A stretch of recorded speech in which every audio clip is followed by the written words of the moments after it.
Religious experience is part of the aesthetic dimension of religion.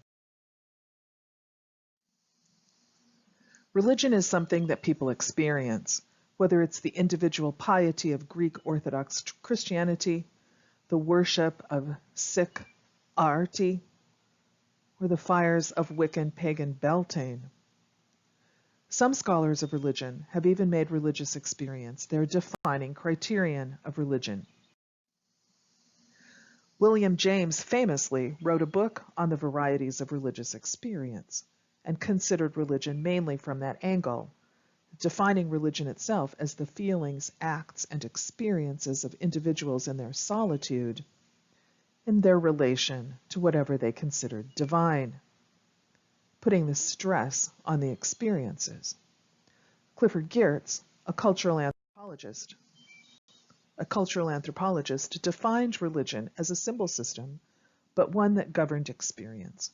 For him, religion was something that produced a specific kind of experience, establishing powerful, pervasive, and long-lasting moods and motivations by anchoring a religious world that made those moods and motivations seem uniquely realistic.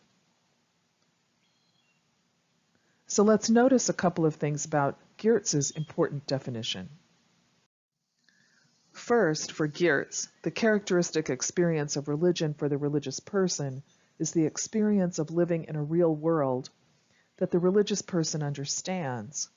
When religion works, it works because it produces the right kinds of feelings in people, like the excitement of being in the church Christmas pageant, or the sense of importance you have on your wedding day, or the joy of sitting down to iftar after a day of Ramadan fasting.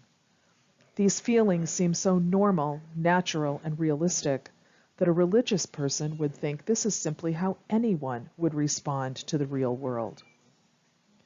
And indeed, that feeling is probably correct. Anyone in that religious world probably would respond exactly that way. Next, let's notice that this experience is something like the orthopathos, or the right feeling, that Kent Richter mentions. Orthopathos is what people who are properly oriented to the ultimate are supposed to experience or will experience in some setting. Sleeping in church really isn't it. But crying in awe on the night of power during Ramadan when you're a Muslim, now that could be orthopathos. Richter discusses some dramatic examples of religious experience, like hearing the voice of God or having visions, as Moses does with the burning bush, or as Arjuna in the Bhagavad Gita does when he has the cosmic vision of Krishna. But ordinary religious people have distinctive religious experiences too. For instance, many Christians report the experience of peace or closeness to God during prayer, while many Hindus report having the experience of darshan, the sense of being seen by one of the Hindu gods during their regular worship. And Orthodox Jewish women report a deep sense of fulfillment in lighting Shabbat candles at the beginning of the weekly Sabbath. Every religious world has practices that cultivate, produce, and reproduce such characteristic religious experiences, and these religious experiences in turn reinforce the sense of the world being just as it should be.